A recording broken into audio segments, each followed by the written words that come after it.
While there is many weeks until the 2024-25 A-League men's season kicks off, the excitement is building. Teams have been busy recruiting. It's time to do an early A-League men's ladder prediction. We'll be doing a full ladder prediction, of course, closer to the kickoff of the season. Let's jump into it. First of all, the team picking up the wooden spoon for me, finishing 13th, Brisbane Roar. They're a team who have been pretty busy when it comes to recruitment so far. They've had a busy transfer window. Some interesting signings. Ben Halloran back at the club. Waleed Shaw coming into the side as well.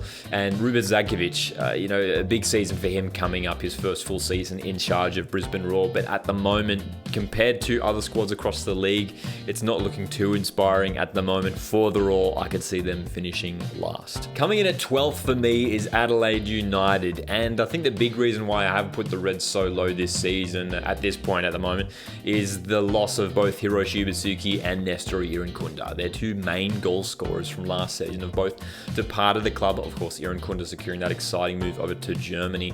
Ibasuki has joined rivals Western United, and there's some question marks now as to where the goals are going to come from for Adelaide United. And Calvert is trusting two very young strikers in Luka Jovanovic and Archie Goodwin to step up.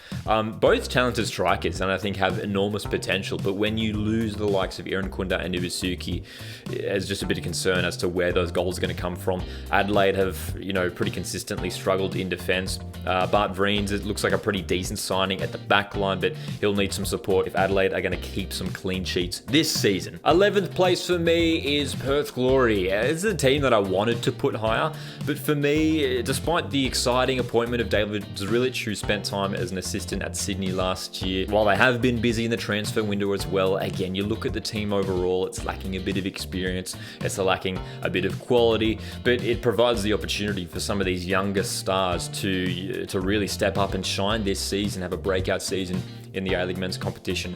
I do like, bringing back the likes of Brandon O'Neill and Josh Risner to provide that little bit of experience.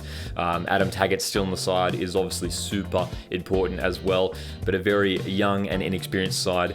I can't see them pushing into finals this year. A similar situation with Newcastle Jets as well. In 10th place for me, the Jets, once again finishing in the bottom four. Again, you just look at the side and lacking that quality. Again, funnily enough, similar to Perth Glory, they've got a fantastic striker in Apostolos Damatolopoulos. But at the time of this recording, he's still at the club. And just so many young players who got decent experience last time around.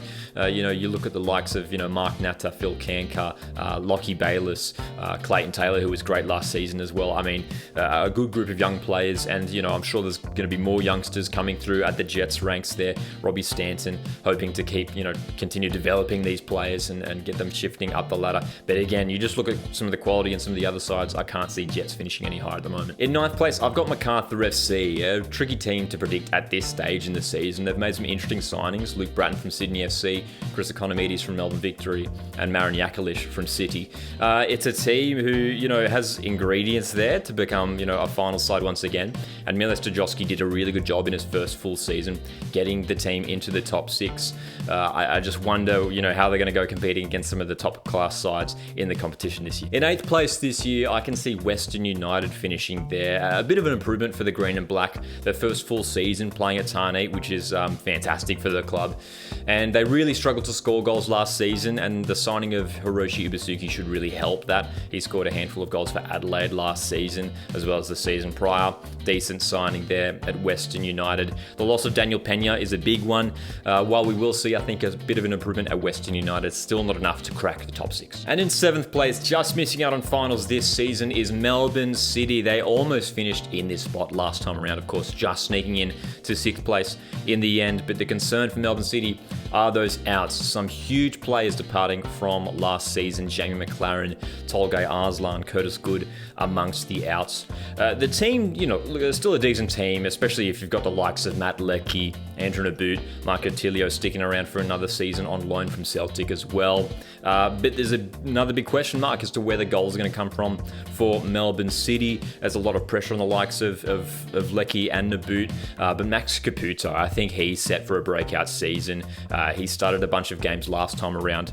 Young striker with enormous potential. City, I don't think they'll have enough to crack the top 6 this year. In 6th place, I've got Western Sydney Wanderers. I think Alan Stajic will do a decent job at Western Sydney. I'm not sure if there's enough to suggest them finishing any higher at this moment, but they still have a decent squad, good group of young players, some experienced players in there. Marcus Antonsen was pretty quiet for them last season. He has to really step it up this campaign. Božidar Krajev is a decent signing. They've been really quiet in the transfer window so far, so we'll keep an eye on those ins for Western Sydney. In 5th place, I've got Auckland FC, a team who have been building really nicely so far for their inaugural campaign.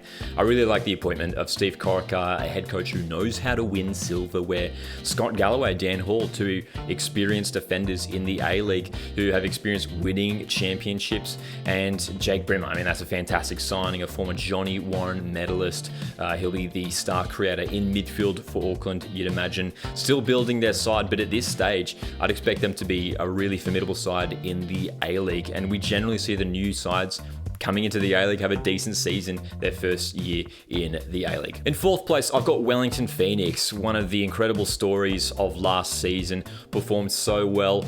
Bit of concern around Phoenix with the departures of the likes of Alex Paulson, Božidar Krajev as well. Signing of Marco Rojas is an interesting one, but it'll be a slightly new look attack. Of course, Oscar Zavada departed as well. Some key positions across the field that Phoenix have to plug in the off-season still, but you look at that team, a solid squad and a good coach in Giancarlo Italiano, they'll finish top 4 once again. In 3rd place, I've got Central Coast Mariners, back-to-back champions. They should be strong once again. Fantastic contingent of young players coming through at the Mariners, as there always is. Big season coming up for Miguel DiPizio, who has re-signed on a 2-year deal.